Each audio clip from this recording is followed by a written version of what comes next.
By mastering and making these Spyro videos, I just now realized that both Crash and Spyro had very similar structures when it came to the PS1 trilogy. The first game showed great gameplay and an established formula, where the second game would improve over the first game, while the third game went all out with new gameplay features and different playable characters. However, unlike Crash 3, where some gameplay sections were tedious and annoying to the point that it made me want to never pick up a controller again, not to mention that Crash also introduced a collectible that makes me want to die every time I try to go for them, Spyro Year of the Dragon shows the complete opposite. So yeah, I'm not gonna beat around the bush. Spyro 3 is my favorite game of the series. Mainly because it was the only Spyro game I had growing up, but after playing and fully completing the previous Spyro games, I can still say that without nostalgia, Year of the Dragon is still the best of the trilogy, as it's the game that takes the most risks and makes it an awesome and replayable experience. And we can make this game even more replayable if we add achievements, which the PS1 version contains 67 of them, which you can only unlock thanks to the RetroAchievements website, which allows you to get achievements for your favorite retro games from the NES to the Nintendo Wii with everything in between. And as usual, we will be able to get these achievements in hardcore mode, which is the only way to master these games. Now, comparing this set to Spyro 2's set, Year of the Dragon set has more exclusive achievements, as we no longer have boss skill points for this game. However, despite we have more variety in the set, we don't have the same quality as Spyro 1's set, making this set the second best of the trilogy. But even though the set may be whatever in the worst case scenario, once again, the game will definitely make it up for what it's definitely the best Spyro experience. Unless A Realm Beyond manages to surpass the original trilogy, but I'll make my judgment when the game releases. So, if you enjoyed this video, subscribe for more RetroAchievement Masteries, and don't forget to check my Wolf Archives channel for the full playthrough. My name is Jonathan Wolf, and I'm on a quest to prove to the world that I'm good at video games by mastering retro games. And let's finish our Spyro RetroAchievements Mastery Marathon by mastering the Year of the Dragon. Which, fun fact, this game released on the year 2000, which was the actual Year of the Dragon in the Chinese calendar, so very conveniently fitting. In the world of dragons, an evil plot unfolds, as we meet a hooded figure infiltrate the dragon realm and steal all the dragon eggs alongside her minions, the Rhinox. But as she steals the last egg, our hooded figure steps on Hunter's tail, alerting her presence to the dragons and start to give chase, failing to get her and with no eggs in sight. And as we worry about the children, we get information from Zoe that the eggs were taken to the other side of the world and ended up in the Forgotten Realms, where an evil sorceress and her Rhinox forces rule with an iron fist and are responsible for stealing the eggs. And because the dragons are too dummy thick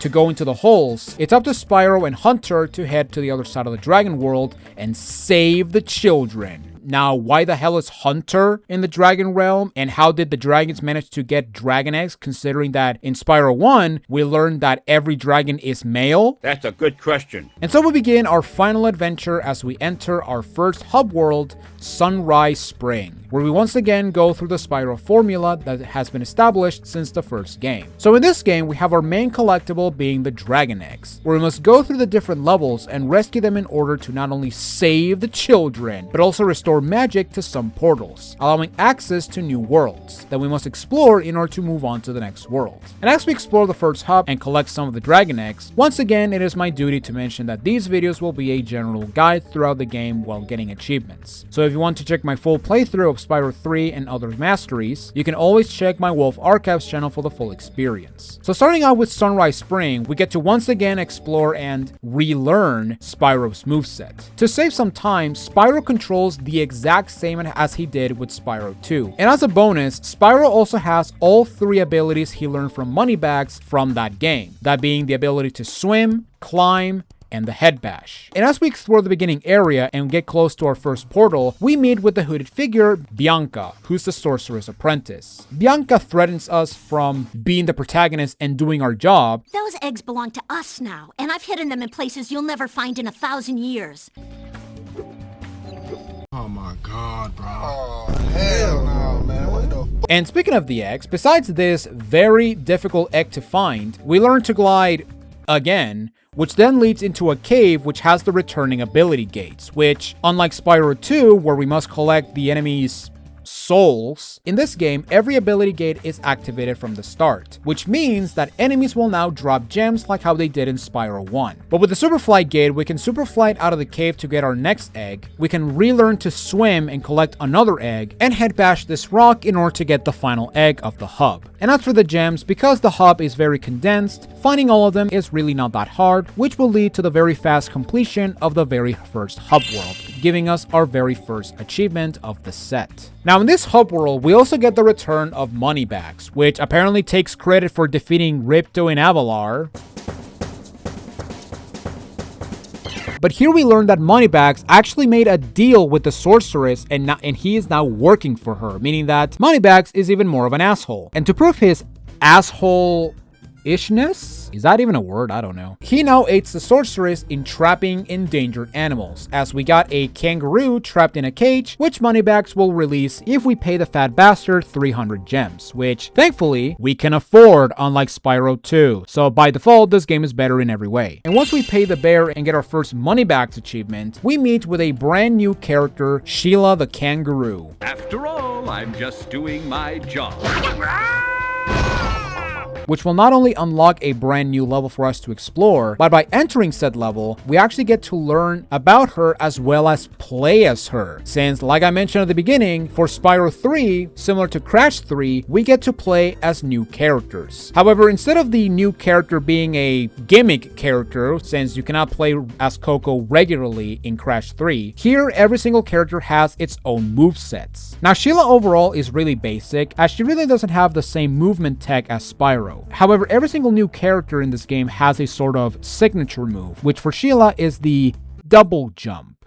And I say double jump in quotation marks because Sheila has two types of double jumps. She has the traditional platforming double jump, and she also has the Mario double jump. By pressing the jump button as soon as she touches the ground, she will do what I like to call a super jump, which will make her go into the stratosphere, allowing you to reach higher ledges. And by using the super jump, we can actually go through the level and get the 3x this level has to offer, which, unlike the hub and other levels where you must explore the world in order to get them, here, in a very rare occasion, all 3x are progression eggs, meaning that you will get them as you move on with the level. And in order to get these eggs, you must master the super jump, you must beat some moves, because of course, and you must butt stomp the mushrooms in order to stop the Rhinox from reproducing, which leads to a very quick and very easy 100% completion of the first actual level of the game. So now that we have Sheila on our side, we can now move on to our very first regular level, Sunny Villa. As similar to Spyro 2, we do have a sort of quest we have to participate in order to get the, well, not talisman, since there's no talisman in this game, but the Dragon Eggs, I guess. So for Sunny Villa, we must save the town mayor from the Rhinoc invasion. And as we explore this level, and I get sent back to the very first time I've ever played this wonderful game, since...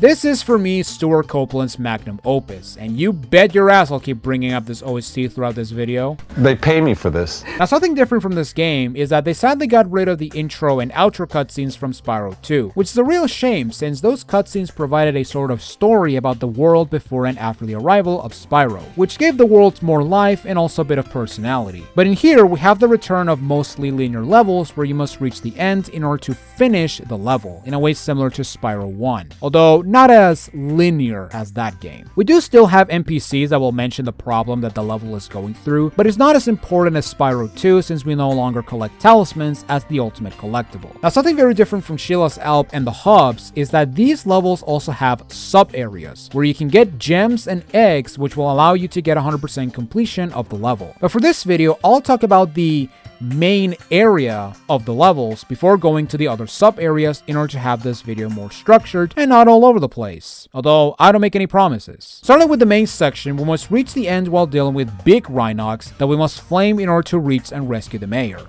And also have a big ass chicken.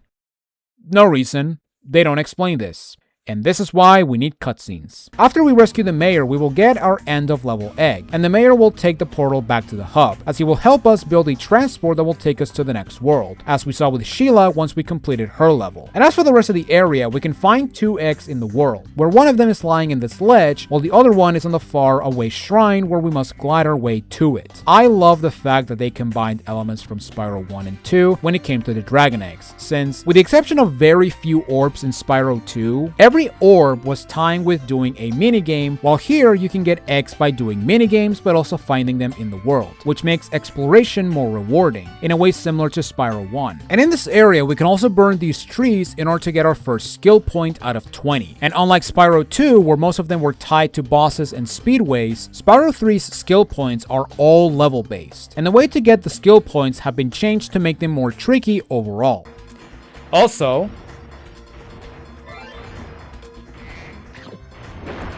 oh my god, that took so much skill, I don't believe it. Mostly. But with the eggs and point of skill acquired, we head over to this ledge where we can see a Sheila portal, giving us the ability to play as Sheila in Sunny Villa. However, I guess I should also mention that if you actually come into Sunny Villa before paying money backs, this portal would be shut, meaning that you must save Sheila. But even after rescuing Sheila, you must also complete her level in order to actually play as Sheila in other stages. So every time you get into a new hub, make sure you not only save the amigo from money backs, but also complete his level in order to have access to him in future levels, allowing you to 100% complete the levels on your first visit. For Sheila's section, we must help Marco save his beloved Rapunzel by scaling the tower while dealing with hard-hitting Rhinox. The Rhinox are the hardest part of this section, especially this douchebag, which can scam you out of nowhere, but this level is just a very easy tutorial for the super jump, which will allow you to reach the top while getting some gems and rescue Rapunzel. What? Marco sent you here? I've got a restraining order against him. Stupid. So with the saving failed, I guess, we head to the final section of the level, where we must channel our inner Tony Hawk and skate like a pro. As for the final 2 eggs, we must defeat all lizards that escape from Glimmer while riding a skateboard. This section can be difficult, especially if you don't know how to get the flying lizards, but by holding the jump button at the end of the blue ramps, you'll fire to the top and be in a position where you can get the lizards, and be able to get the first egg of this course. And also the second egg, where you must do the same thing but without wiping out and in less than 3 minutes. Which is honestly very easy, except for the fact that we have to do it with some jank. Well, you can also get the balloon, but if you don't get the... what? Oh, my favorite. Oh, dude. Okay. Oh my god, I did it again! Oh, I did it again! Why?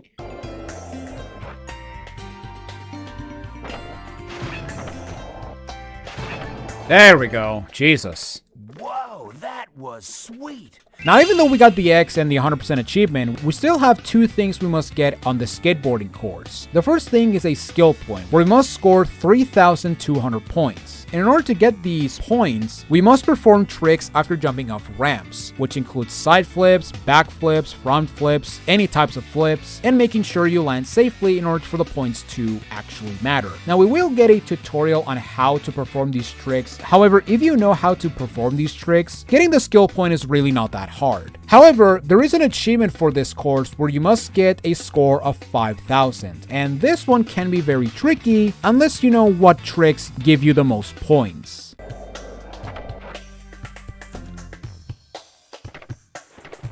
Oh, what the hell? Nasty Nork? Wait, I think I found the tech. Oh yeah, oh my god, that was beautiful.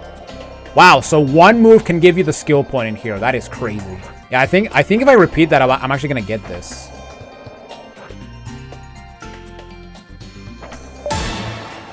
Hey, there you go. Wow, okay, that was much easier.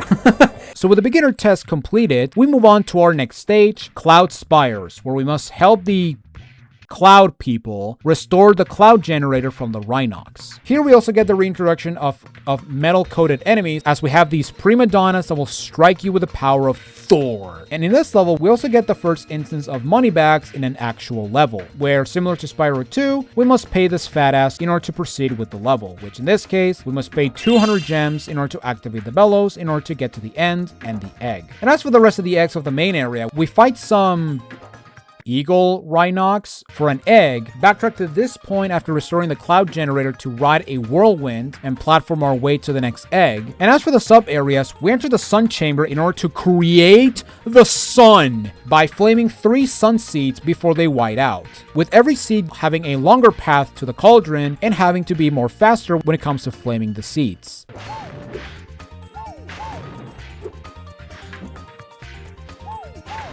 But it's still pretty easy. Imagine I land on the fire. Imagine I died during the cutscene. That would have been awesome.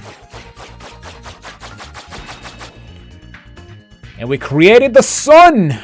Now that's what I call a sun. But after we create the sun where we must praise it all the way, we then move on to the cloud chamber where we must flame the shadow demons in order to make the cloud happy, even though that does not look like a happy face. But also in this level, we have the grand return of the blue shadow demons known as the egg thieves, where similar to Spyro 1 and I guess Spyro 2, we must chase them to the ends of the earth and flame them in order to get our eggy reward. Now before having to run around in circles to get the last gem, because the fact that we don't have the sparks radar makes my blood boil, and sadly this is not the last time we're going to have this issue. Oh my god, here it is. I knew it. I knew it. I knew it was a gem hidden somewhere. So once we restore nature, basically, we then move on to our next stage, Molten Crater. And here we have our first level that we cannot 100% complete on our first visit. However, unlike Spyro 2, where we need a new ability for Spyro, in this game, we must save and recruit a new amigo, which usually can be found in the next world, which, yes, will be a running theme in this game, so get used to it. Out of the levels we've done, Molten Crater is definitely the most linear stage of them all. Although that being said, the music track in this level makes me want to dance, so at least there's a positive.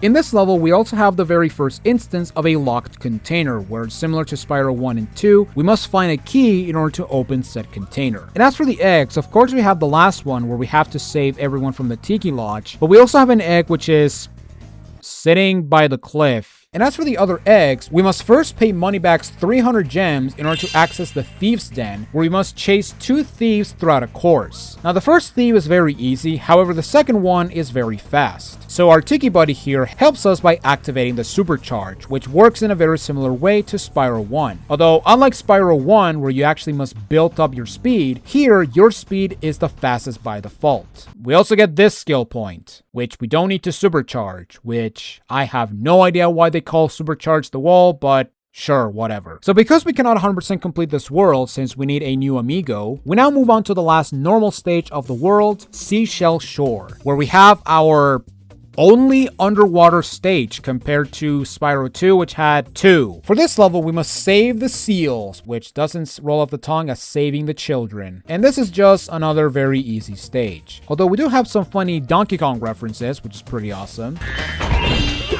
And we also have very poor Jason Voorhees joke. I have no idea. But once we save the seals, we also have this chicken that gives us a skill point. Why? But then we have our first subsection where we must fight Pluto the Rhinox and destroy his shark tank and blasting this shark until it dies. But here we also have our very first damageless achievement where we must defeat Pluto the Rhinox without taking damage. Overall, this fight is not hard, although the controls of the water tank can be very, very finicky. A robotic shark, because why the heck not? And so the mechanic shark has 2 attacks. He has...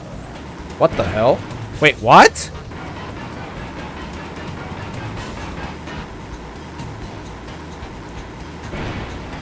Oh, what? Well, there's my first death. Very anticlimactic.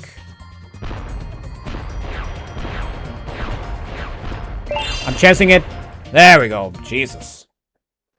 now! And once we defeat Pluto the Rhinox! we can now backtrack to the Sheila portal, where we can get a very easy egg by going into this ledge, and also get the main egg of this section, where we must help the seals to blow up the sandcastle, however the fuck that works, by destroying the turrets and the enemy generators. And as long as you prioritize on the turrets, this one is really not that bad, although why the hell do we have a timer is something that even to this day I still cannot understand.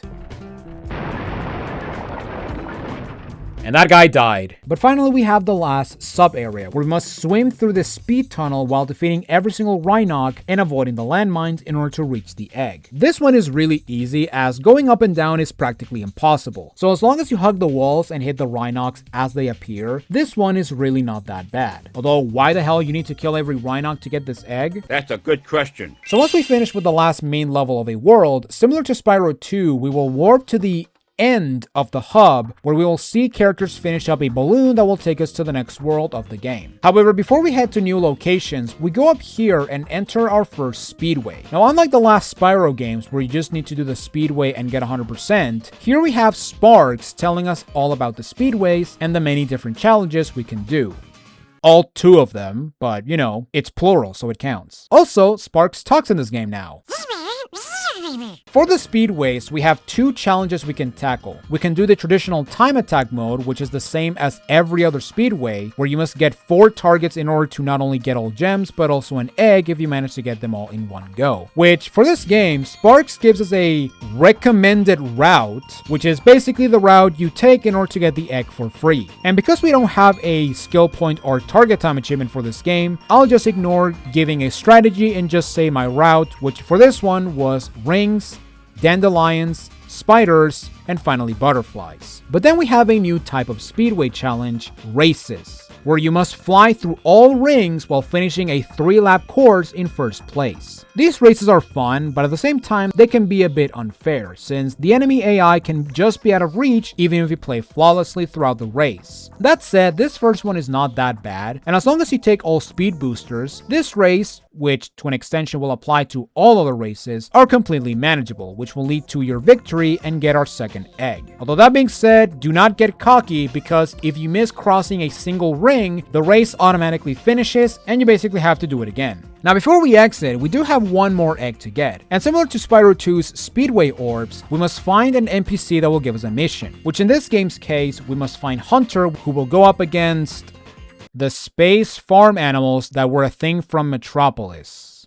But why? And for these missions, we get to play as Hunter instead of aiding him. And for this first mission, we must blast down all sheep saucers before they strike you down. Overall, this one is not that hard, and as long as you don't chase the sheep down, they will not shoot at you and you can take out the animals and get the final egg and fully 100% complete our very first speedway. So with Sunrise Spring done for now, we take the balloon and go into the next level, Midday Garden. However, as we go to the next world, we get a cutscene where the sorceress wants Bianca to make a monster to defeat Spyro, as, according to Bianca, we are not afraid, which, actually, I forgot to tell you that once we finish a particular set of levels in Sunrise Springs, we actually got a cutscene where Bianca shot Hunter in the face, so that's cool, which for some reason turned Hunter on, which I have no idea why, but whatever. That's definitely not going to be a running thing in this game. So with Bianca creating a monster, we go to hell and fight our first major boss, Buzz. Yes, that is actually his name. And similar to Pluto the Rhinoc, we must now do a damageless run, where we must defeat this giant toad monster without taking damage. Out of all the major fights in this game, this is definitely the easiest one of the bunch, as we have to push this toad into the lava Mario 64 style, and once he hits the lava, Sheila will butt stomp him so badly though that he'll sink into the lava.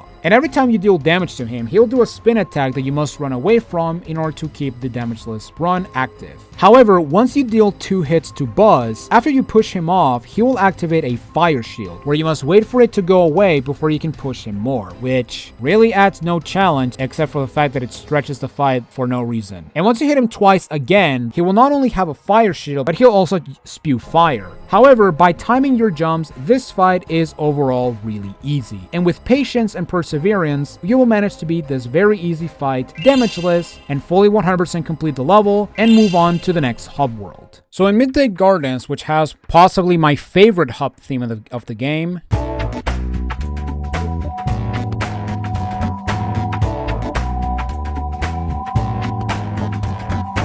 We get warned by Bianca once again, even though we just pay no attention because we're the protagonists and we don't care. And considering that this hub is basically the same as the last one, I'm just going to worry about the eggs, where we can find Dave the Barbarian in the bottom of this river, another one in this ice cave, which will allow us to control Spyro on ice, which immediately we can see that we now have better ice controls, as Spyro will no longer move on his own if you do not hold any directions, which means that by default, this game is better than Spyro 2. We have another egg thief, we have the return of ladders where we climb to get another egg, and we also have the return of the super flame, where we must destroy the pots for the last egg, as well as this container on the other side of the hub. And if that wasn't enough, we also have the return of the throwable items, as Hunter will give us some rocks that will allow us to open a portal to the enchanted towers. So once we clear out the hub, we give Moneybags 700 gems in order to unlock our next amigo, Sergeant James Bird. Oh, for fuck's sake.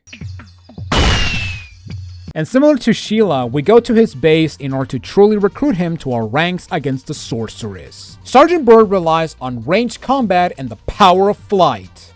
Ignore the fact that he's a penguin. And for his base, we must follow his hummingbird soldiers, okay, sure, in trying to recover the base from the Rhinoc infestation. Similar to Sheila, this level is incredibly linear, although unlike Sheila, where all 3 eggs are given to us as we progress through the level, we only get 2 of them overall, since the last egg requires us to save the other hummingbird soldiers, which will give us an egg once we rescue the very last one of them. And once we get the first egg, we then learn about carrying objects and releasing them like a bomber plane, which involves carrying these weights and dropping them on these switches, as well as having these nukes and blowing everything up, which includes this container, which will open a secret area, as well as our next skill point, which involves nuking these gophers.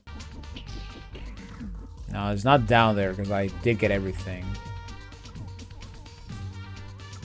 And how the hell did I miss that? Oh my god. Screw you, game. How the hell did I miss that? Oh my god. So with Sergeant Bird unlocked, we can return to Molten Crater and fully 100% complete the final level of World 1. For Bird's mission, we must win a game of hide and seek, as we need to return the Tiki Folk heads to their bodies and create life! Now this scavenger hunt is not hard, with the only problem being that the respawning Toucan Sams can stun you and make you drop the head into the lava, resetting their position. But besides that, we can place all heads in the starting platform for a skill point and have the heads dance around, blast this wall for an extra egg, and complete the hide and seek minigame in order to fully 100% complete this level after assembling the Tiki Folk. And with all regular levels done, you may think we're done with Sunrise Springs and now we return to Midday Gardens. However, there is one more thing left for us to do in this hub. During our completion of the hub at the beginning of the game, you may have noticed this Sparks sign where we have a message from Zoe where she will have something important for Sparks later down the road. Once we defeat the boss of the world and come back, Zoe will be waiting and give us a mission where we get to play as Sparks in these top-down shooter sections. Now, for the sake of not repeating myself, every single Sparks level plays the exact same, where you go through a linear course getting keys and unlock gates while we have enemies trying to skin you alive, as well as these enemy generators that you must destroy for gems. And at the end of every level, we must fight a boss. And for the Crawdad farm, we have the Crawdad King, which, just like Pluto the Rhinoc and Buzz, we must defeat this giant lobster damageless. And I believe here we have a fire spread. Oh, and I failed. Well, that sucks.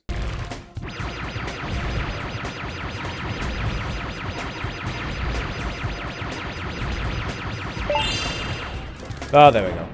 Once we complete the Crawdad farm, not only we will truly 100% everything in World 1, but also every time we beat a Sparks level, some of the magic from the Dragon Eggs will cling onto Sparks, giving him permanent abilities, which for World 1 will increase his gem collecting range, allowing us to get the more easily missable gems as we continue exploring these levels. So with World 1 fully completed, we return to Midday Garden and move on to Icy Peak, where we must reach the top of the peak by using these cannons. Compared to the cannons from Zephyr and Breeze Harbor, instead of being lob projectiles, these cannons shoot energy. And basically with these cannons, we must shoot down these birds, some ice walls that will allow us to continue on with the level, but also get more gems and eggs, more containers, and by going through the level normally, we can also flame every single thing, including suicidal squirrels that carry TNT. And as we make our way to the top, we can get gems early by doing some cheeky skips on this frozen water, and eventually make it to the top of the mountain where we get some great Canadian accents. I almost got that on stereo. Oops. I dropped my controller and... And as for the rest of the eggs, we glide to this ledge right before the end, and once we collect the egg, we make our way through the top section and glide to the distant islands. We can also pay Moneyback's 500 gems and enter an ice skating ring, where we have Rhinox whack a bear. And after laughing at her because it's our civic duty to make fun of cartoon violence, we save our skating partner from becoming a new puck. And as for the last 2 eggs, we have the return of the supercharged thieves, where similar to Molten Crater, we must chase them using the supercharge. I need a good angle. I don't like this guy laughing at me. Nice.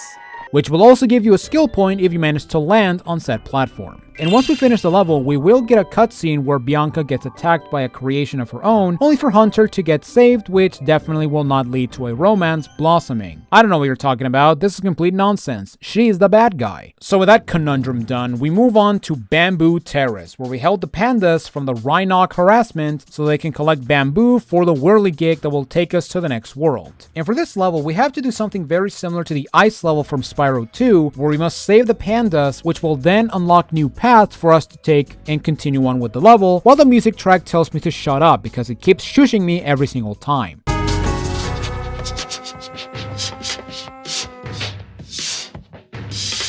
And as for the collectibles in this main area, besides the end, for obvious reasons, we must glide to this platform, okay, sure, and then climb up this mountain and glide to the Mary Poppins shrine where we can get another egg. And in this water section, we can also break this wall to get our very first secret achievement. And once we reach the end and open the shortcut, we have another egg thief which we must chase throughout the entire level, which is definitely one of the more difficult egg thieves simply because the jumping will actually slow you down. But in this level, we also have the return of the mystery jars, which work exactly the same as Spyro 2, where every time you hit it, it will go backwards through the level until it reaches the very beginning. And for our final egg, we have this section where we must use the super flame in a rail shooters type of section, where we must stop the Rhinox from whacking the pandas in order to make them go home in order to save the children. Or pandas, whatever. And yes, I said final egg because similar to Molten Crater, here we have our next stage that we cannot 100% complete because we need a brand new amigo. So because we need a hairy white man, we go on to the next level, which is the largest level of the game, Enchanted Towers, where we must destroy a statue of the sorceress while dealing with flying demons. This stage is honestly very straightforward, and if you're doing an any percent run, this is definitely the shortest level of the entire game, as we basically skip everything in this level except for this egg and these head bash containers, since you can only destroy them with Spyro. And once we destroy the statue and get the end of the level egg, we go to this aisle where we have a Sergeant Bird section, where instead of going into a brand new area, we actually get to explore a Spyro section with an amigo. Now, if you've done thorough exploration with Spyro, you may have encountered the lava toads from Skilo's Badlands, and that is because, similar to Skilo's Badlands, we must defeat toads in order to collect bones in order to have another boner dance. However, because most of the toads are out of your reach for Spyro, we must use Sergeant Bird in order to not only get the bones, but also get the gems in this very large area, which includes exploring every tower and killing every flying green demon.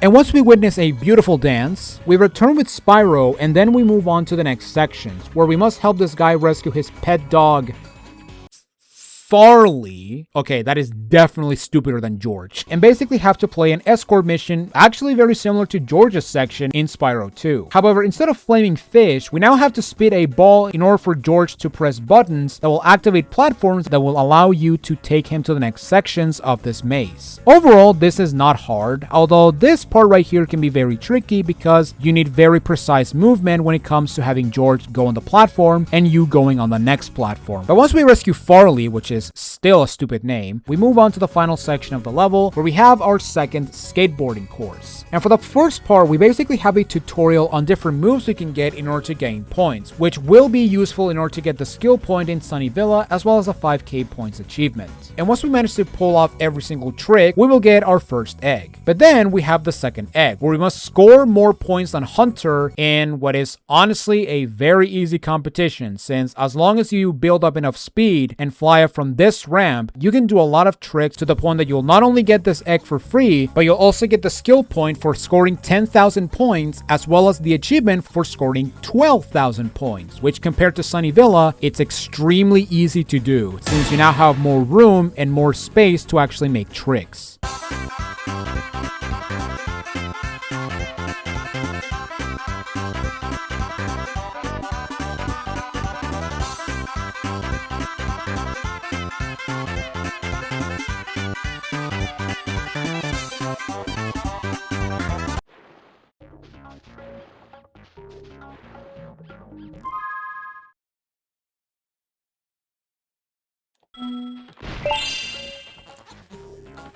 Well, I got it.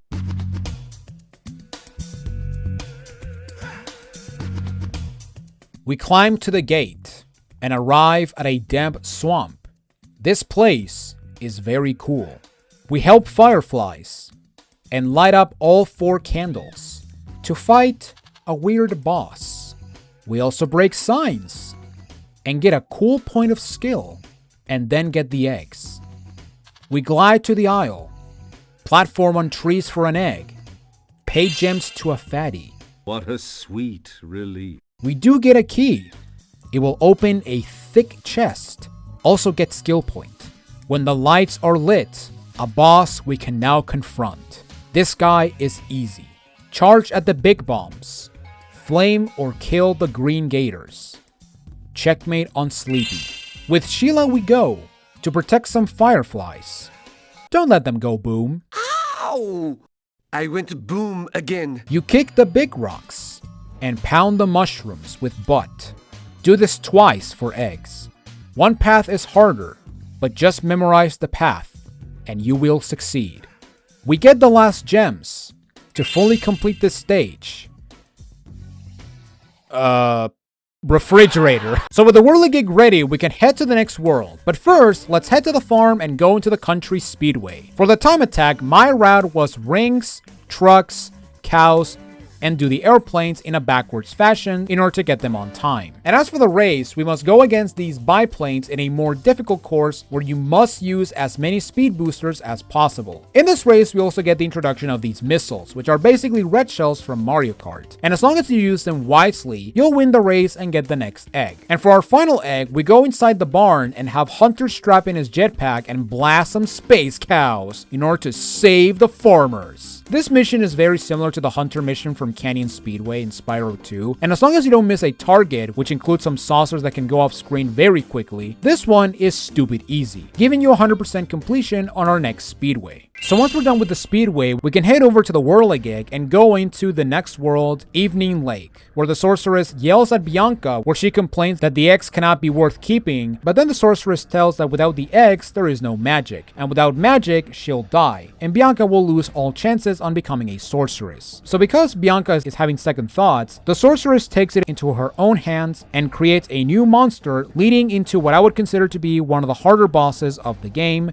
Spike. This fight is very similar to Gulp and Ripto, as he has a gun which shoots tracking shots, which leaves small time to react. And similar to Gulp and Ripto, in order to defeat this big boy, we have to first charge into these lava rocks in a way similar to the barrels for Gulp, and after a couple of hits, Sergeant Bird will drop ammunition where you must collect in order to deal damage to this hulking beast. However, similar to Gulp and Ripto, Spike can collect the ammo and use it against him. However, as long as you're fast, he will not be that difficult, since once phase 2 starts, he will use his gun less and will focus on collecting the ammo. But as long as you stay on the outer edge of the arena, this is not that terrible, although because of the dangerous tracking shots, this is what I would consider to be the second hardest fight of the game, at least when it comes to the damageless rule. So with Spike dead, upon arriving to Evening Lake, Bianca warns us about the sorceress and promises to keep the egg safe.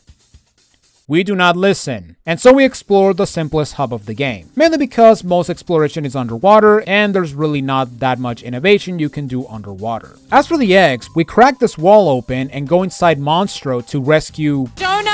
We climb this ladder that leads to the Sparks level and glide to the tower, use this invincibility gate to cross the fire and get this egg, as well as get to the top of the stage in order to get the last egg of the hub. And with the hub complete, instead of doing the traditional route that I've been doing since the first game, for this world, I'll pull an Uno reverse card and actually tackle the speedway first. This may sound weird, or you may think that I'm doing this change to spice up the video because I need to be original for once in my life, but there's actually a very good reason as to why I'm doing this. However, just like the other speedways, the time attack and races are incredibly simple. For the time attack, my route was honey rings, honey hives, bumblebees, and getting the boats in reverse while avoiding the honey river. And as for the race, we race the bumblebees in another course where you must use the missiles and boosts in order to steal first place. That said, this race does show that your opponents will always follow the red dots, with the occasional detour for a speed booster, but as long as you can cut the curves without missing the rings, you can get some advantage over the bees and get the next egg.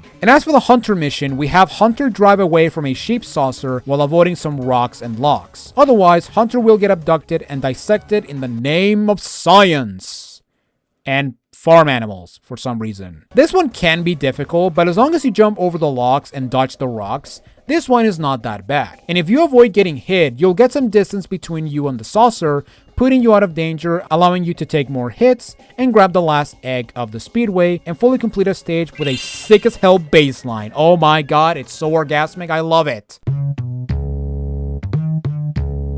And if you thought that doing the speedway first wasn't enough of a change, next up we'll do our first level instead of the Amigo level. In Lost Fleet, we must...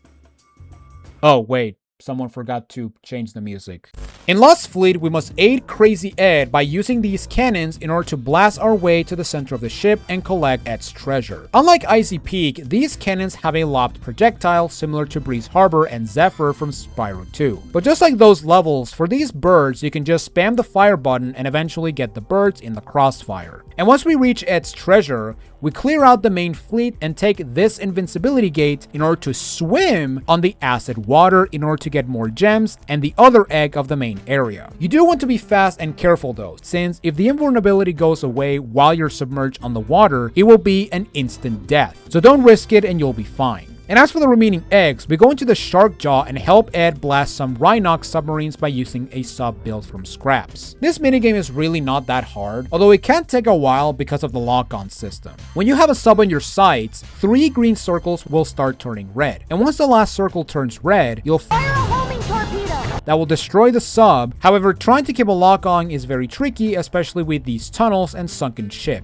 But if you can get the subs in the open area, you'll get both eggs no problem, since yes, you have to do it twice, with the only difference being that the second time, Rhinox can throw mines which will destroy your sub, causing you to fail and do it again. Besides that, it's basically the exact same, which honestly is incredibly boring. That said, don't forget to blast these metal containers with the sub in order to collect the gems, because with Spyro you cannot break them normally. And for the final 2 eggs, we must help Hunter clear out some Skater Rhinox so that we can have a friendly competition. For this race, we must perform tricks in order to fill up a boost meter that will give us the win against this gang of skaters. And as long as you make 2 to 3 flips, you'll fill up the meter long enough to make it to the next big ramp and do more tricks and win the race, which is incredibly easy all things considered. And as a bonus, you can even get the skill point for beating the race in less than 1 minute and 45 seconds, which I somehow accidentally got during the Rhinox race. And once we kick the Rhinox from the course, we now go up against Hunter, where we not only must finish in first place, but we must also defeat all giant enemy crabs in the course. This may sound difficult, but what's actually really funny is that Hunter can sometimes kill the crabs for you. And as long as you take all possible paths, you'll get this very easy egg and fully complete our first level of World 3. So now that we're done with these levels, we can go back to the status quo and pay 1,000 gems to Moneybags in order to release our next amigo, Bentley the Overlever Bose Yeti. Why, you brazenly avaricious, duplicitous, larcenous ursine! Now hold on! One more, perhaps? At least. Bentley is overall my least favorite character. It's mainly because his levels are very basic and he is very slow. And compared to Sheila and Sergeant Byrd, he doesn't have a lot of innovative level design, where in every single instance where you play as Bentley except for one time, you just smash everything with your big icy stick and deflect some snowballs in order to move on with the level. Which, very similar to Sheila's Alb, we can get all X as we make our way to the end, as well as a skill point for pushing this box off the cliff. Nothing else to say, this is definitely the easiest Amigo level. So with Bentley's outpost completed, we can now return to Midday Gardens and fully complete the world. Starting with Bamboo Terrace, we smash our way to the top while avoiding rolling panda heads and even TNT. But because we have the power of the big icy stick, we smash through the Rhinox and take a breathtaking view from the top and fully complete Bamboo Terrace. And because we defeated the boss of Midday Garden, we now have the Sparks level, which just like the Crawdad farm is very straightforward and not worth going into detail. But as for the boss, we have another Damages achievement against the Spider King. Wait, why did you spit once that time? And...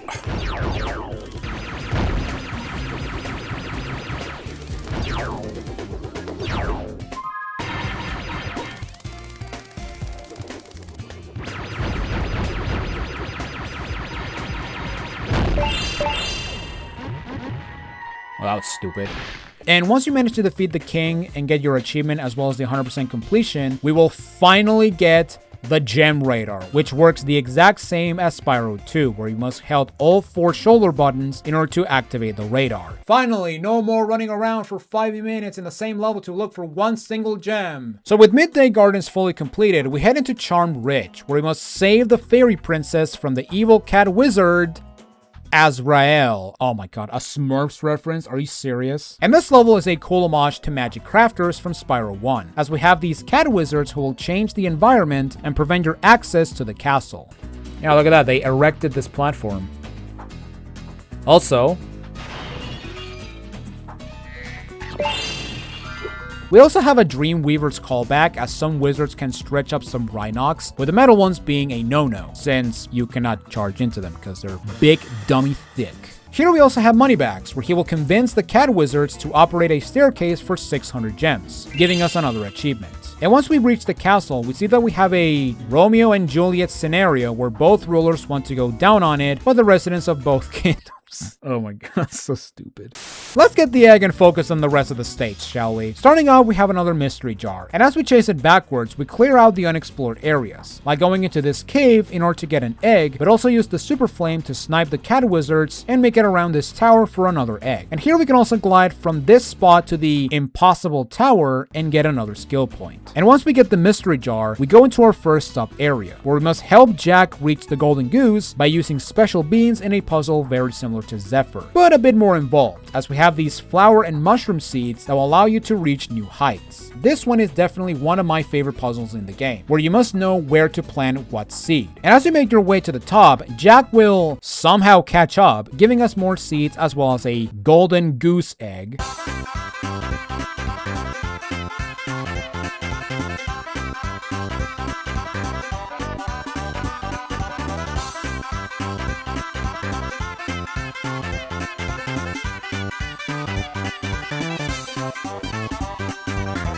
Struggling with basic platforming. Then again, it's me. I always struggle with basic platforming.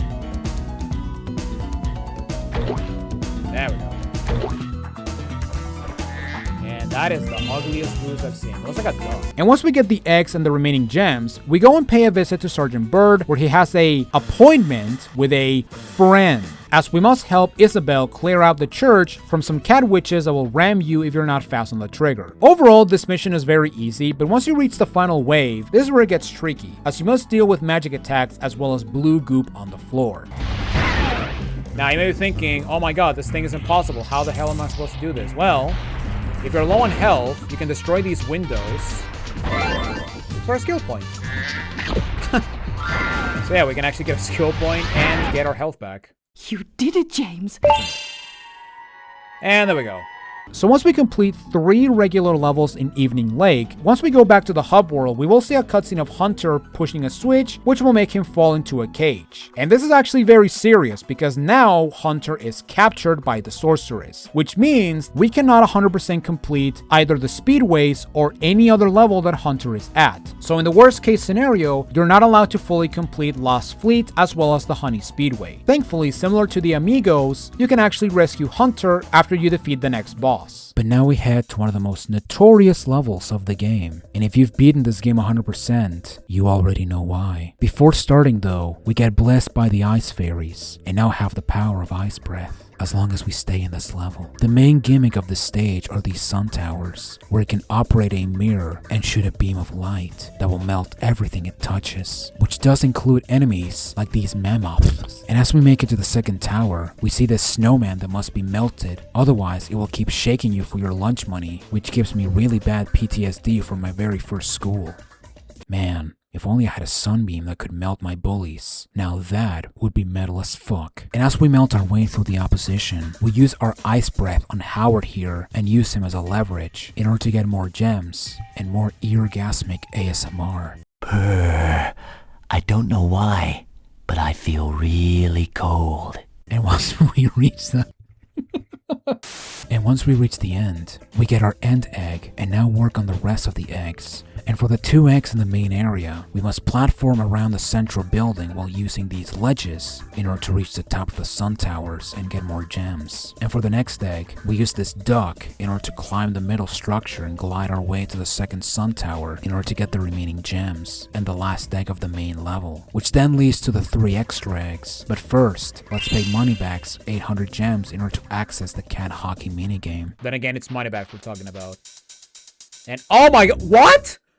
Well, it's not a Jonathan Wolf certified playthrough if I don't die in a stupid ass way. For this game, you must freeze and take 5 cats into your goal in order to win the egg. And similar to ice hockey from Spyro 2, you can freeze the skater Rhinoc and steal his cats in order to win the very easy game. ASMR is gone because now we head into the Bentley Gate and get what many consider to be one of the hardest eggs and skill points of the entire game, as we must win a boxing match against the Yeti from Colossus in order to get Bart's ball back. Now the first match is nothing that spectacular, as the Yeti AI is very easy and you can get this egg no problem. But then we have the rematch, where you must knock out this hairy white man in a 3-round battle with you coming on top, where the Yeti goes from Glass Joe difficulty to Mike Tyson difficulty. It also doesn't help that there's a skill point for beating this hairy white man in just 2 rounds.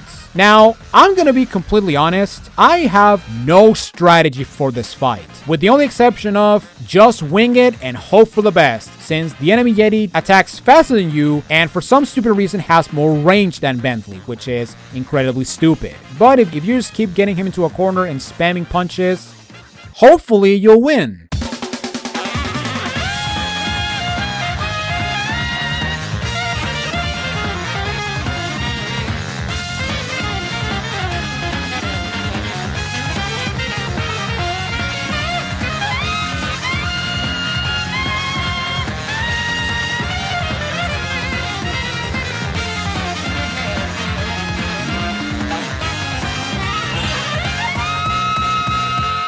So once we complete this traumatizing stage, we do get a cutscene where Bianca interacts with Hunter, where she reveals that the Forgotten Realms used to be the original home of the dragons. However, because of jealousy, the sorceress banished them to the other side of the world. However, little did she know that by banishing the dragons, the magic went away with them, which is the reason as to why the sorceress wants the dragon eggs, as the presence of dragons will restore magic to this world. However, before Hunter can convince Bianca to release him and have the dragons come to the Forgotten Realms, she has second thoughts since, again, she's the bad guy.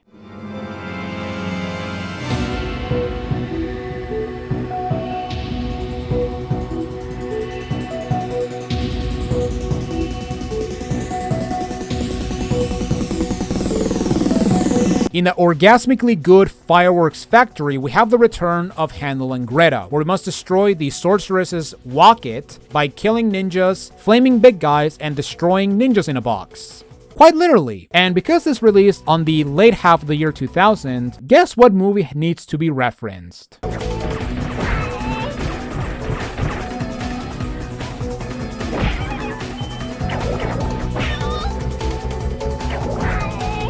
Now when it comes to the eggs, we have an egg by the lava pool, and once we destroy the enemy walk it, which does show the fact that this is another level that we can't 100% complete, for the rest of the eggs we go on this side of the wall to go into a secret ninja course where we must collect an egg at the end of it, and then we move on to the next boss fight where we must fight 2 fire dragons with the help of the Super Flight and Super Flame, in what is by far my favorite boss fight in the entire game. I love this fight, although I do understand why people don't like it, since hitting the dragons when they're one hit away can be very annoying because of the tiny hitbox. But basically for these dragons, you must hit its segments until it's literally a floating head, and you basically have to do them for both of them. And just like every other boss, we do have a damageless achievement. However, this is what I would consider to be one of the easier damageless achievements, since not only you need to be in front of the dragon for them to fire at you, but if you're lucky, you can also get them on a loop, which happened to me with the purple dragon.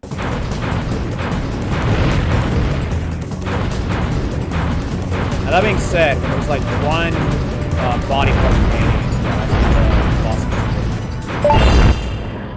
Here, have this! So once we complete the best level in the game, we go back to the beginning and see that the rocket is now done, which will allow us to reach the final frontier and the last of the hub worlds of the game. However, like clockwork, we have a boss to fight. And here's where the sorceress plans to create a monster to end all monsters, which will destroy everything, including the dragons. And in this cutscene, we also learn the true motivation of the sorceress, where she plans to use the baby dragon's wings in order to create a spell that will give her immortality. And after learning this revelation, Bianca turns on the sorceress and decides to free Hunter and ally with Spyro. However, before we can get to truly trust Bianca, we now have to fight the scariest boss of the game in the most awesome arena in the game, as we fight this demonic bat thing in the inside of a whale carcass. Why are these boss arenas so metal? This is fucking awesome. For this fight, Bentley will supply us with ammunition that we can use against Scourge. We have green missiles that do a lot of damage, and we also have red missiles, which don't do a lot of damage but can be fired rapidly, even though you have to drain the red missiles in order to use the green missiles, which is really stupid and I hate it. And as for Scourge, he has 2 attacks. He can literally rain hellfire, and for his signature move, he can summon different enemies depending on his HP, which go from giant enemy crabs, kamikaze squirrels, whatever the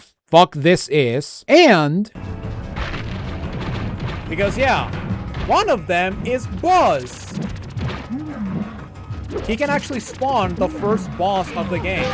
But as long as you deal with every single enemy and manage to hit Scourge every time you have the opportunity, this fight is really not that hard.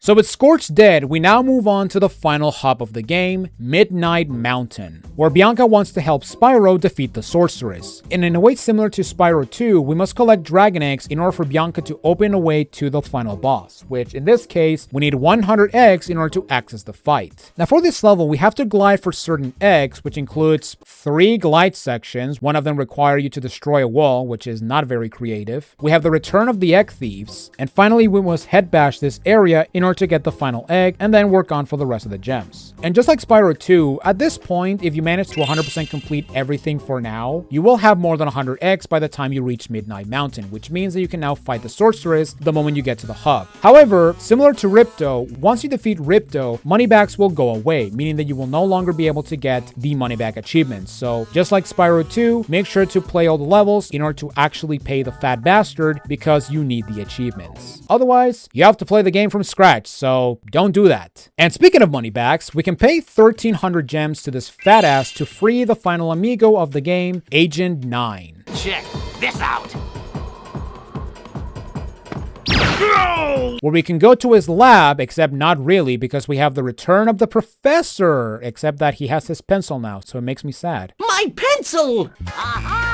And for Agent 9's lab, we can actually train with the Mad Monkey by blasting some targets by going into the open, strafing left and right, or using the sniper mode to defeat some Rhinox, kill some birds in order to get our first egg, kill more birds for some reason, and then use these Saturn bombs on armored enemies in order to save the lab. And once we get the last egg, we can actually backtrack to the beginning of the level and use the Saturn eggs to not only destroy this container, but also blow up these palm trees for another skill point. And once we destroy the last one, we can go into the side area and blast some ships in order to get the final egg of the stage. And also look for the last flying container, which will give us the last gem, giving us 100%. So with Agent 9 recruited, we can now return to Fireworks Factory in order to finish the best level in the game. We have probably one of the coolest sections in this game, as we have a section referencing Doom. We must cross the castle to the other side and get the egg being guarded by the ninjas. Before we begin our ripping and tearing, if we turn around on this room and look up, we will actually see a box that will give us a skill point, but also a very cool power-up, which will give us a rapid machine gun, allowing to make them fear us for our power.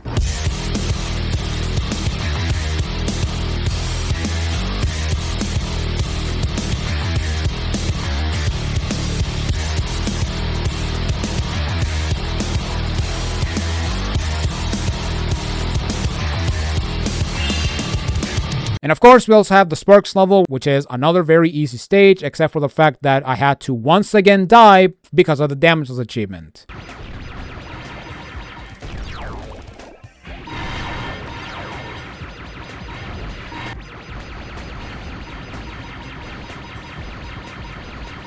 So yeah, when there's one left, you can just stay and just kill.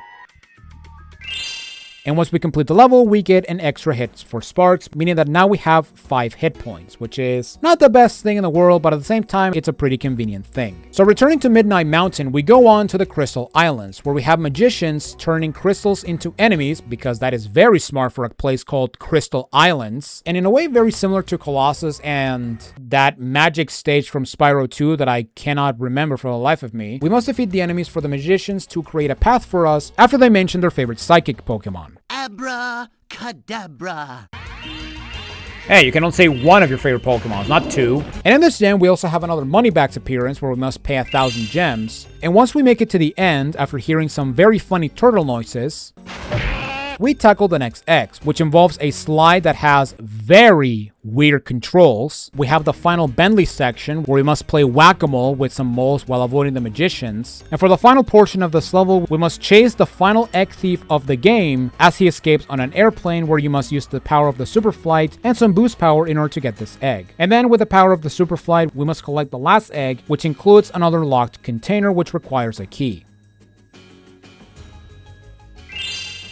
So we move on to a Crystal Wonderland, to a dark, damp tomb, as we have to go around a scary tomb while avoiding tricks, traps in order to solve a riddle at the very end. For this level, we have this sarcophagi and these big troll mummies, I have no idea what they are, that can only be killed with these white exploding balls.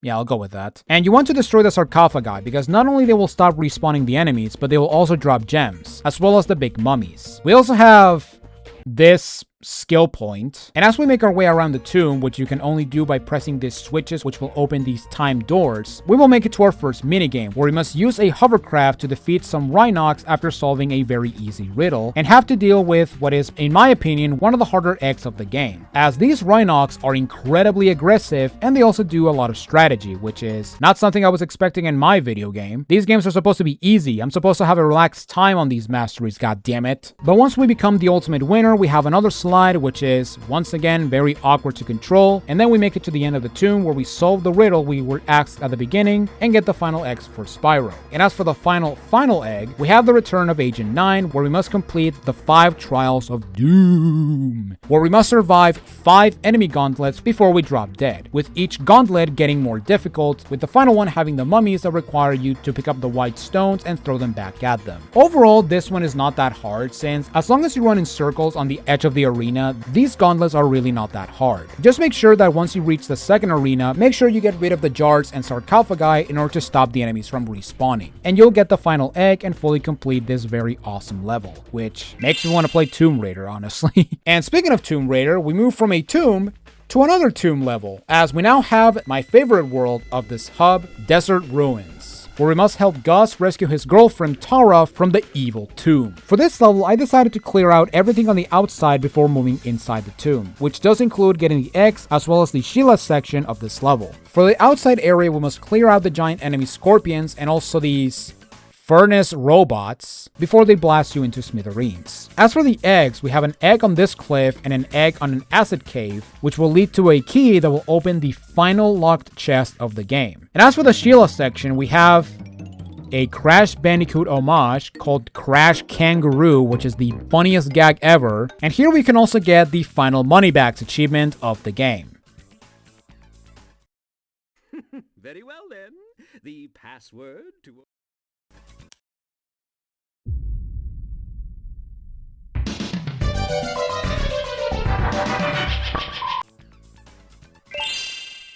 There we Very go. well then. Inside the tomb, we clear out all the enemies and find Terra, which...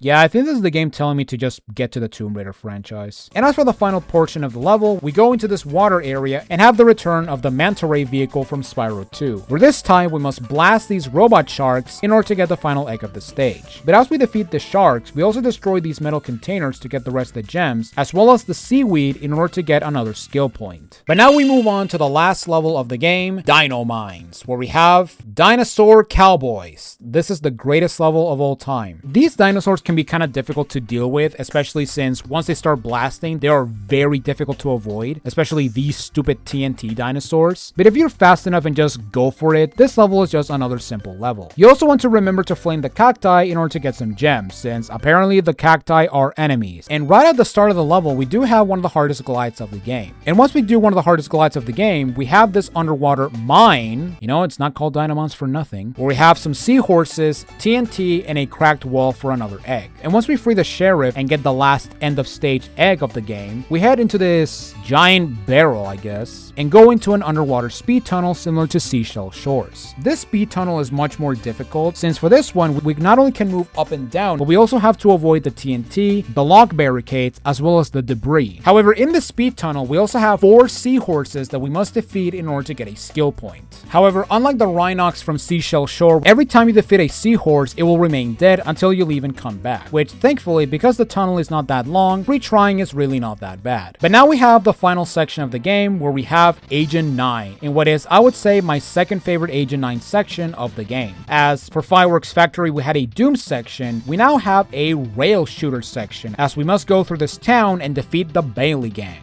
Now that being said, I will consider this to be one of the more difficult eggs in the game, since you must be quick on the draw, as these dinos can shred your HP like nothing else. Especially the blue TNT dinosaurs, since the moment they have an opportunity to attack, they will instantly throw the TNT, which is unavoidable, causing you to take damage. However, that being said, once you get to the final stage of the level, you will see this red dinosaur that if you blast him, you will not only get a skill point, which will heal you up back to full health, but this will actually give you the final skill point of the game, which will give us the skill point achievement. And once we defeat the Bailey Gang and get the egg, we go through the town normally and get the remaining gems as well as the final egg of the level, getting 100% in the last regular stage of the game. So with every stage done, we now move on to the final speedway of the game, the Harbor Speedway, where we once again have the 3 eggs to work with. For the time attack, my order was the blue-footed boobies, the gates, the lobsters, and finally the fish in the opposite direction. And as for the race, is just like the last 3, however, this race is what I would consider to be the hardest race of the 4, since unless you play perfectly, catching up to first place will be almost impossible in the worst case scenario. However, if you use your missiles wisely and you use every single boost as you can, this race is honestly not that bad, which will give you another free egg. And as for the Hunter mission, we must chase this UFO and fly through the smoke rings in order to keep up with it and manage to get the egg. This one can be as annoying as the Hunter mission from Ocean Speedway in Spyro 2, since the saucer tends to do some out of nowhere sharp turns which can lead you to failure. However, if you're quick on your reflexes, this one is really not that bad and it will allow you to fully complete the final speedway of the game. So, with every single level completed, we now move on to the Sorceress's Lair, where we have what I would consider to be the hardest damageless achievement of the game. For this fight, Agent 9 will blast weapons you can use to blast the evil dinosaur, which includes a Lost Fleet cannon, a battle tank, and a flying saucer, which will allow you to take the high ground against the sorceress. And for this one, my basic strategy is to simply get good and also do not chance anything, as the sorceress's range attack can be very treacherous, especially when you have to deal with bullshit like this.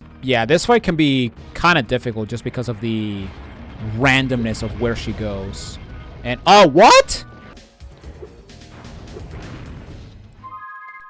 Nice.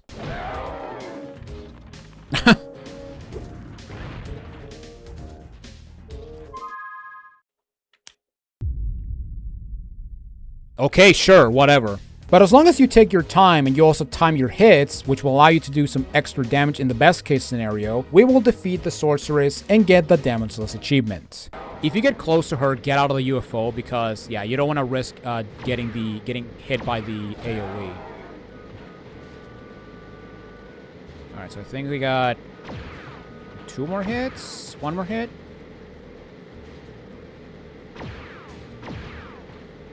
Oh, I missed.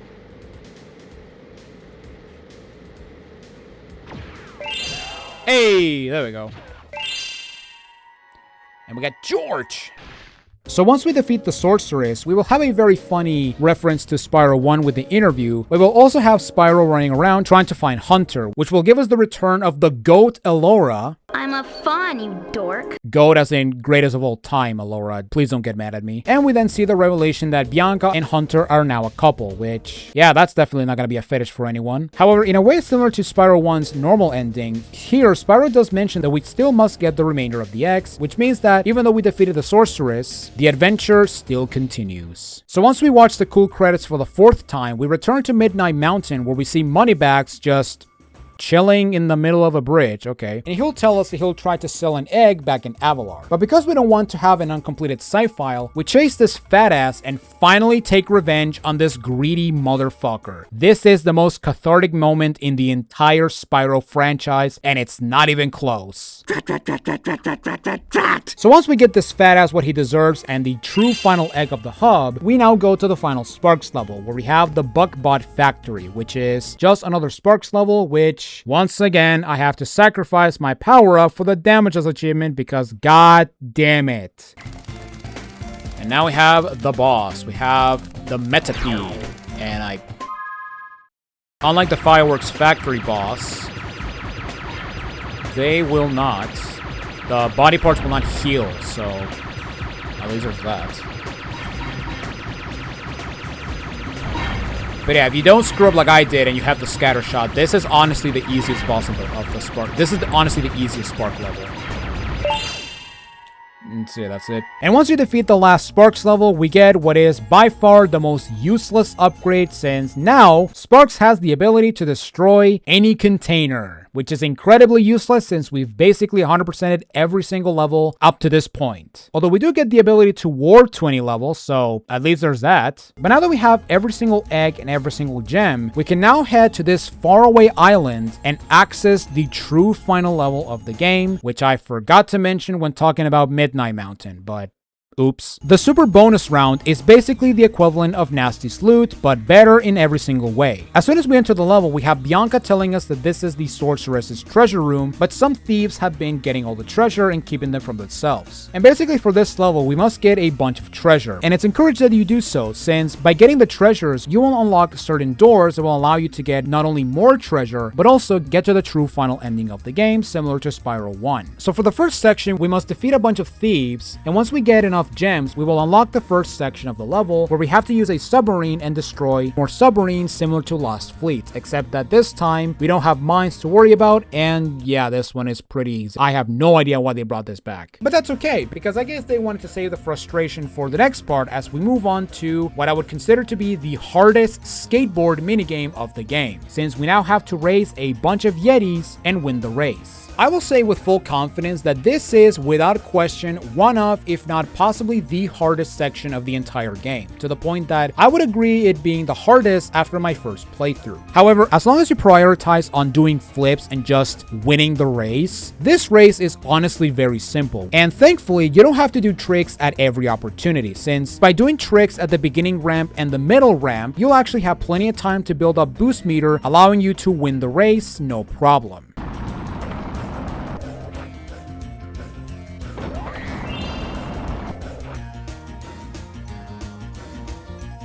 Okay, that will give me a full bar. Yeah, see? But yeah, my recommendation is to trick right here. Well, at the beginning, but also right there at the halfway point of the race. Because I think that's the best... Oh my god, that was close. That's the best opportunity to get to fill up your meter. But there we go. And once we win the race, we can return to the racetrack and get the remaining gems, all at the same time as the music sneezes on us and blessing us after sneezing.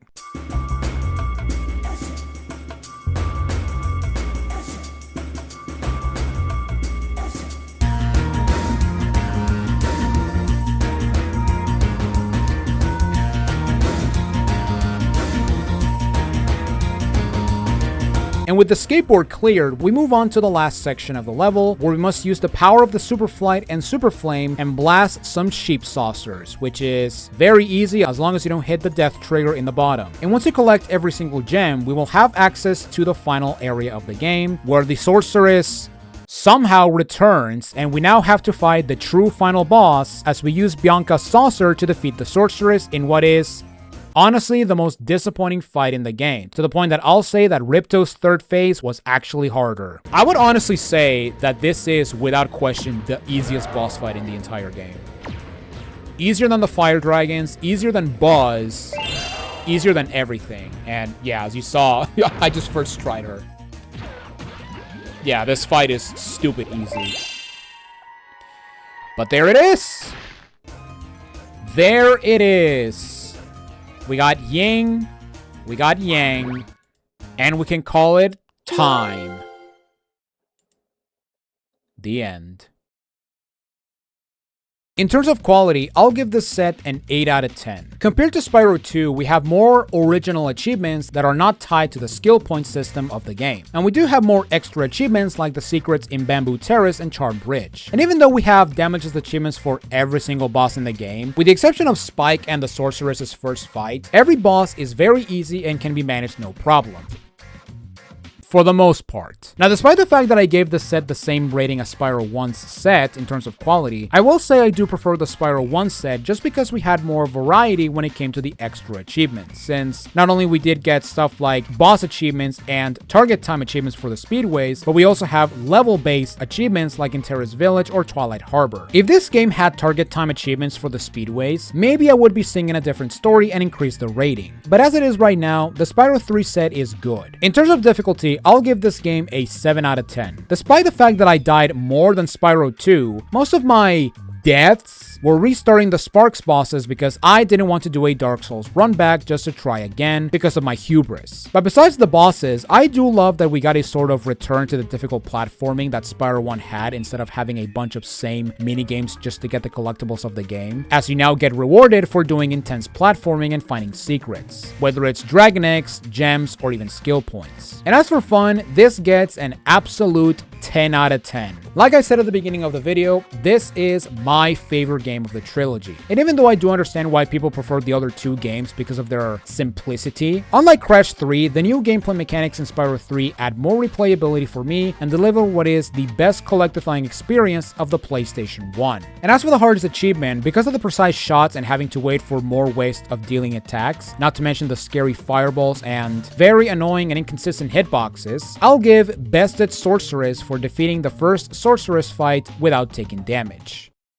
And with that, we have reached the end of our little Spyro marathon. And I will admit, even though I was starting to get burned out when writing the script, mainly because every game follows the same gameplay formula, which leaves me with nothing new to say, which unfortunately applies to the next game of the Spyro series. At the end of the day, I am so glad I finally got to revisit these games after so long, which ended up being an absolute treat and reminding me why I prefer Spyro over Crash when it comes to the platforming mascot of the PlayStation 1. And like I said at the beginning of the video, I do understand why people don't like this game, considering that it adds a lot in a way similar to Crash 3. However, unlike Crash 3, where we have annoying stuff like the motorcycle, jet ski, and the time trial relics, every single addition in Spyro 3 does increase the enjoyability of the game, at least for me. Now, granted, it would have been better if we didn't have repeats of certain minigames like the submarine in Lost Fleet having to do it twice, but that's besides the point. Big thanks to American Slacker for making this set, and Even though we are way past the anniversary, I want to thank you all for all the support ever since I started doing these RetroAchievement videos. Ever since the Crash 1 video, I finally understood what I wanted to do with this channel. And even though I had to chase a dead trend to finally get to where I am now, at least now I have the knowledge of improving in every way. And despite the fact that I've considered myself as the underdog of RetroAchievement YouTubers, at the end of the day, that has never stopped me from making videos based on my favorite website I discovered back in 2022, which, thanks to this website, it allowed me to not only discover new games, but also appreciate games I already love, and made me hate games that I used to like. And considering that we've, believe it or not, only scratched the surface with what I'm capable of doing with these RetroAchievement videos and masteries, the best thing I can tell you is that you do not want to miss what's coming up, because we can always go up from here. Like Spyro, as he soars into the heavens, since we finally got a new game. Oh my god, what took so long?